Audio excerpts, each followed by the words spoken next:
C'est une décision à saluer. Dès lors que le Conseil constitutionnel, qui a été saisi, on le rappelle, par un certain nombre de candidats à la présidentielle,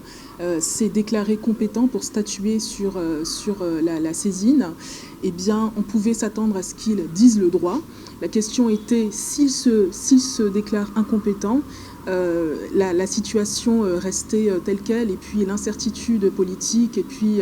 la crise institutionnelle se perpétuait au Sénégal. Mais dès lors qu'il s'est déclaré compétent, il devait dire le droit, parce que la Constitution est claire, il est impossible de prolonger ou bien de changer la durée et le nombre de mandats du président de la République. Et donc, en réalité, la loi votée de façon houleuse par les députés de la majorité le 5 février dernier a été déclarée inconstitutionnelle parce que, dans le fond, eh bien, les textes étaient clairs. Donc, il faut dire que le Conseil constitutionnel, ici, a pris ses responsabilités vis-à-vis de l'histoire, étant donné eh bien,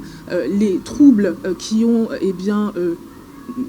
accueilli la décision le 3 février dernier du président Macky Sall, et puis après le vote dans les conditions que l'on a rappelées eh bien, de l'Assemblée nationale, pris ses responsabilités devant l'histoire. Et également, c'est une façon pour le Conseil constitutionnel de sauver l'honneur de toute cette séquence politique que l'on a vu se développer depuis l'accession au pouvoir de Macky Sall, parce qu'on sait que depuis 2 ans, mars 2021, il y a eu certaines affaires qui ont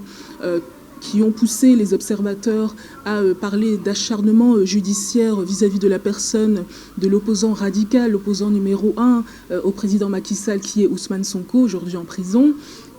Mais il faut se rappeler qu'avant Ousmane Sonko, il y a eu les affaires de Khalifa Sall, les affaires de Karim Wade qui ont été emprisonnés. Et on a vu que l'ONU même, également la Cour de justice de la CEDEAO, avait critiqué